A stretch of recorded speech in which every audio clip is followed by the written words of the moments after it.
I suppose we'll wrap up with our final segment on just other news, kind of some of the off the pitch news that has happened this week. I'm sure there's been a lot of it. There has been a lot of it. We'll start with the old Izzy Folau situation, which obviously I'm very excited to talk about. Oh, I'm delighted to be talking about this. Like, obviously, like it's not unprecedented. He's released and said stuff like this before. I'm sure the people in Australia, for sure anyway, have known about these beliefs he's held for years. It's of course, and it's just to recap what happened. Go on, yeah. It was like, well, last year he came out against gay marriage. That was it, He's said a couple of things about gay people in the past. It seems to be where he angles his faith. This is what a lot of people have an issue with. And then he seemed to mock up and make a meme and posted on Instagram that was condemning, amongst others, homosexuals and a whole group of perfectly benign human characteristics. And say they were all going to hell. And it was not far off Westboro Baptist Church style stuff. It was it was a picket sign held by an indoctrinated 3-year-old kind of thing. Yes, it was bad. It was silly. And then so the ARU decided that they have their reasons. He signed a contract with them last year that presumably included a clause of I would actually assume it did, based on just his previous comments and the fact that no one's under any illusions about how he feels about these issues, but you can stipulate it's like, well social media behaviour, and that's was probably in his contract, and that seems to be the basis on which they've now terminated his contract, which he's now appealing. But ultimately the news from a rugby perspective is that he's not going to play probably again anywhere, but because Czech has come out and said he won't pick him anymore. Michael Hooper came out disparaging, but also his contract's terminated and they're under no obligation to pick him for games, and they clearly don't want to, so even if he wins his case, it'll just be a payout. And maybe somewhere I'll pick him up to play the game, but maybe not. Maybe he'll go back to Aussie rules. Yeah. You never know. And so there was that aspect of the story, and then the next thing that happened was, well, first of all, a few people pointed out, well, no, we'll just say the next big news entity was that Billy Vunipola came out and released a pretty explicitly homophobic statement, in the sense that he was like, she manners to be a woman, am I wrong? I was like, yeah, kind of. Yes. So he released that statement, kind of being supportive of Folau. Although the big key in my mind that sort of explains it was the opening statement of it, where he said basically, there's only so long I can stay quiet while the belief system I grew up with is being mocked, and that was sort of his take on it. Yeah, and so he's been reprimanded, and everyone's annoyed at him, and it sparked this whole. He got booed at the weekend. From Sarries, in Bristol, and it sparked this whole debate and discussion about what to do, because there's a broader context to this that's being missed, I think, in the sense that it's easy just to condemn whatever Folau and maybe even Billy as just terrible assholes who are just homophobic bigots, and that's the long and short of it. And there's no place for that in the game. We want to accept everybody, people of all orientations, and when you're discriminating against them, you're gone. And that's seems to be the predominant take. And then there's the other side of it, of people who are just like, freedom of speech, but they basically agree with what Folau is saying. They're just sort of using freedom of speech is the angle of argument, but it's basically go easy, keep on it. Yeah, and that's been the whole sort of discussion. The broader context that's missing is that it's not necessarily an outlier. In the sense that, like, the post that he posted was liked by a good few rugby players, Alan Alatoa and Waisaki Naholo and a few others. All predominantly South Sea Island. Yeah. Pacific kind of island. Yeah, and that's the point. Notoriously very, very devout. Amongst in censuses in the world, there are the highest levels of levels of theism. Theism, yeah. It's like if you look at if you ever do a trivia on it, it's like 98%. Are theists that believe in God and are not atheists. Yeah, and that's true of, I think it's Samoa was the highest. Right, but Fiji's comparable. And Fiji's comparable, and exactly they all have that kind of background to them, and that's where the Billy Vunipola point comes in, because But the context that's also missing from this that you have to be aware of when you're condemning these guys is, first of all, their society is different, and it isn't necessarily as well, hasn't gone through that period that our society, that a lot of Western societies have gone through of accepting and having this debate. Recent stuff in even Western history. It's recent stuff 100%. To have that development. So yeah, to be like throwing shade at Billy Vunipola saying that you're just a terrible person for holding these beliefs it's not getting to the nut of the issue, because he's not. But it is true that he's coming from. He could be, but it's not what's important. Yeah, and like 30 years ago in this country, or certainly in the 1960s in this country, in Ireland, is like there just wouldn't be a person who didn't think that way about homosexuality. Yeah, and that doesn't mean that they're all terrible people. It's they were conditioned to think this way in what we've now come to the conclusion was an utterly misguided and quite hateful way. That is a source of shame, but also it's not necessarily a condemnation of everybody who lived in that period. And the practical thing to do when presented with that reality isn't just to say everybody who thinks that way, shut up and don't speak. And that's the part of this story, the nugget of this story that I don't like, is that the conclusion that everybody's come to is that, you know, Billy Vunipola, and by extension guys who all think and agree with this, Waisake Naholo and Alan Alatoa, and there's a few others as well, that they are all to shut up and don't say their beliefs, and if they do, they're in trouble because it's just decided, you know. And that's my issue with that, is just that's not how we got to where we are. It's true. We got to where we are on the issue of specifically of acceptance of LGBT people by having a rigorous sort of debate. And it just the position of tolerance and respect won that debate so thoroughly against, you know, a combination of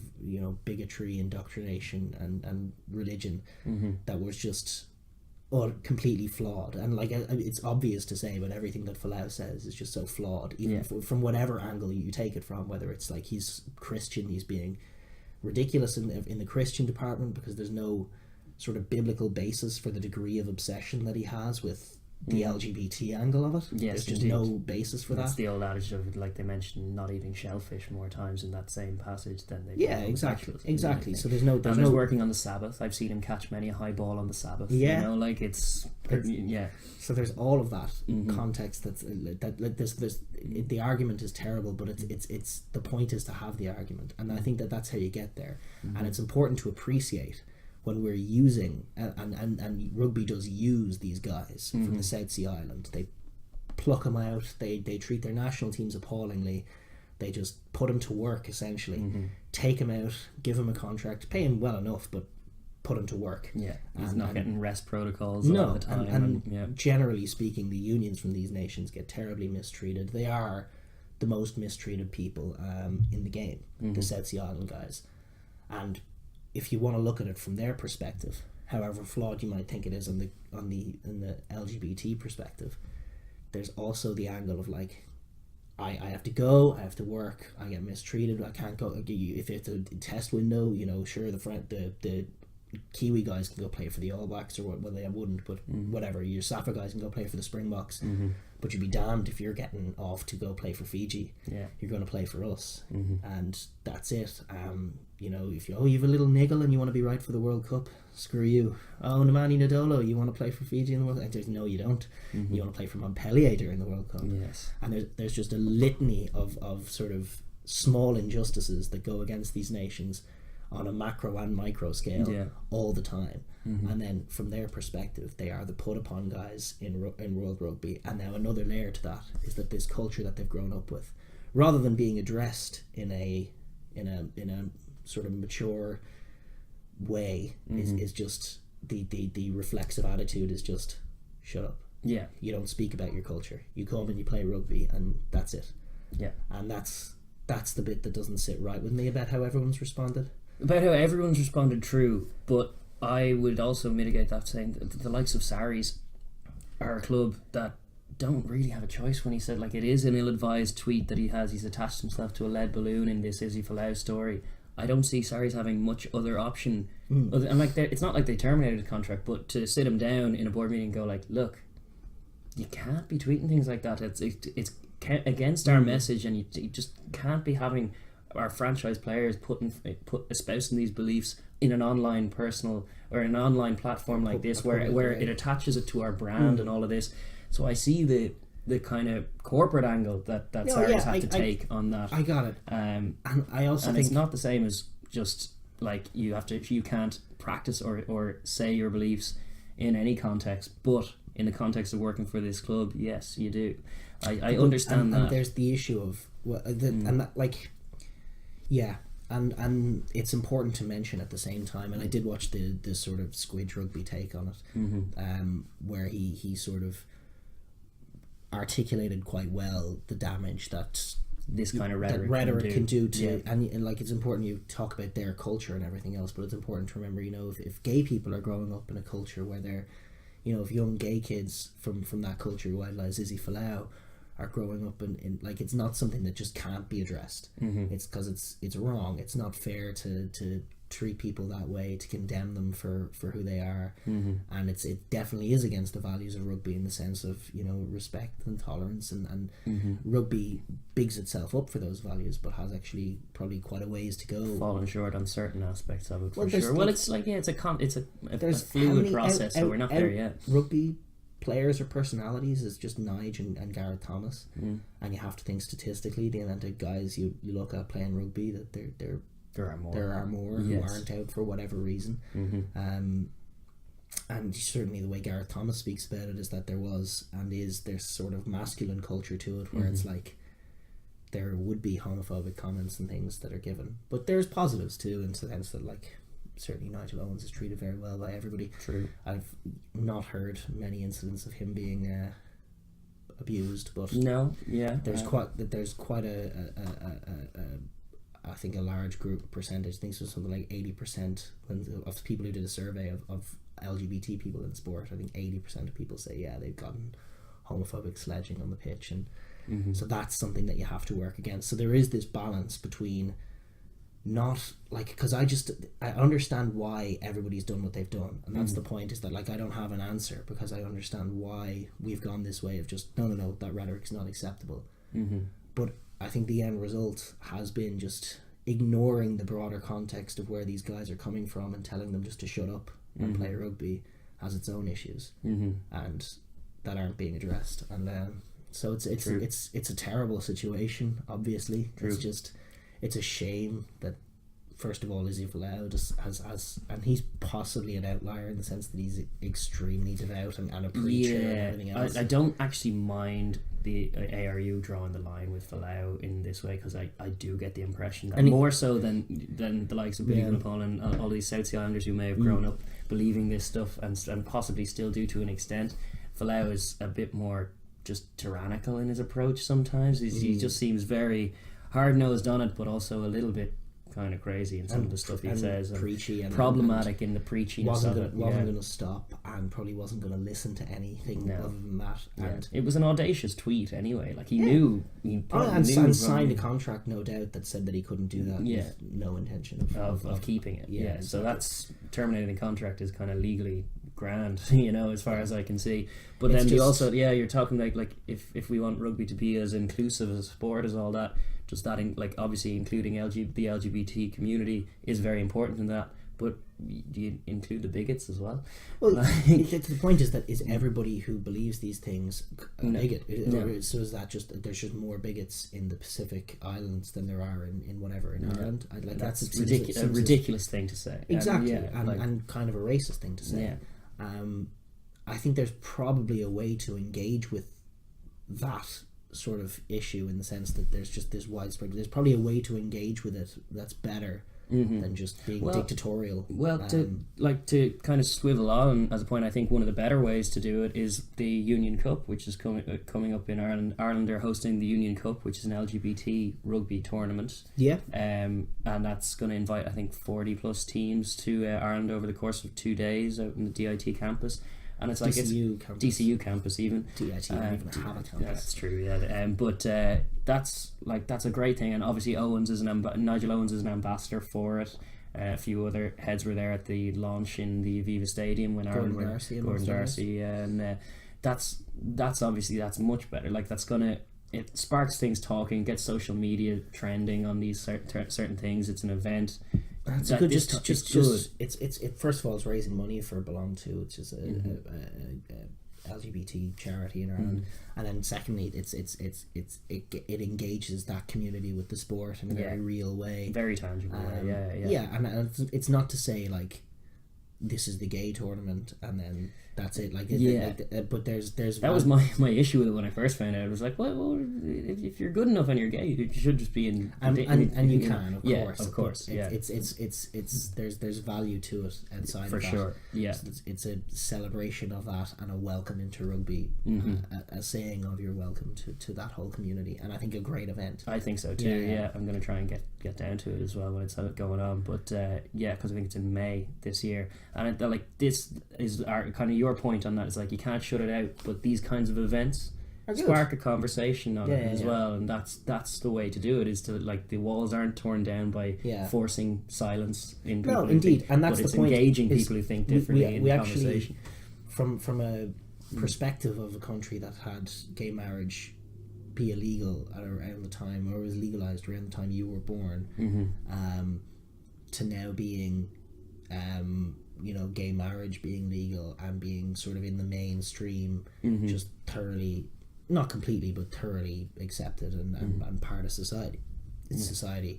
To get to that point in a relatively short space of time. It was not done by sort of just instantly condemning those who didn't want to accept gay people or gay marriage or whatever the frontier was at the time, but to shut up. It was actually engaging with them in the conversation, and the template is there, and it's there all over the world. That when you engage with them in the conversation, be it on religious grounds or social conservative grounds or on whatever grounds, it's a losing. The anti-gay argument is just a losing argument, and it doesn't win because it's got nothing. Like, you boil it all down, and it's just, I find them disgusting, or I was raised to think they're a bit icky, or whatever. And there's nothing really there beyond it. It's all just bloviating nonsense, and that's the conversation that you want to spark into life, and it will win ultimately. I think so. But your point on just the forced silence is it right just in makes that me regard. Uncomfortable.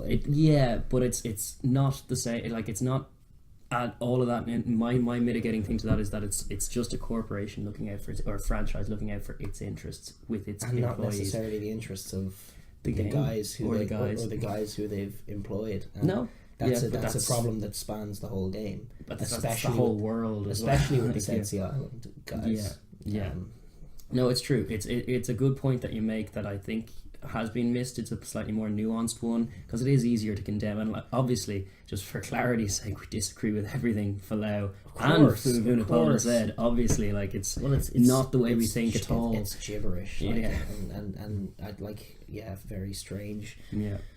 It's just to have it come out. It was a very strange story, and we're normally not ones to comment on things off the pitch, off field on this comment, but it's a big story in the context of the game. The broader context, ultimately, which is really depressing, is that one of the most exciting fullbacks in the world won't be at the World Cup. In fact, now two, because the other bit of news is that Damian McKenzie ruptured his ACL and is also out for the World Cup. Such terrible news. So, geez, in a week, Izzy Folau and Damian McKenzie, for very different reasons, but two of the most, from a rugby perspective, two of the most exciting guys to watch, are not going to be at the showcase event for the world. And that's surely bad news. That's terrible news. Sad news. Yeah.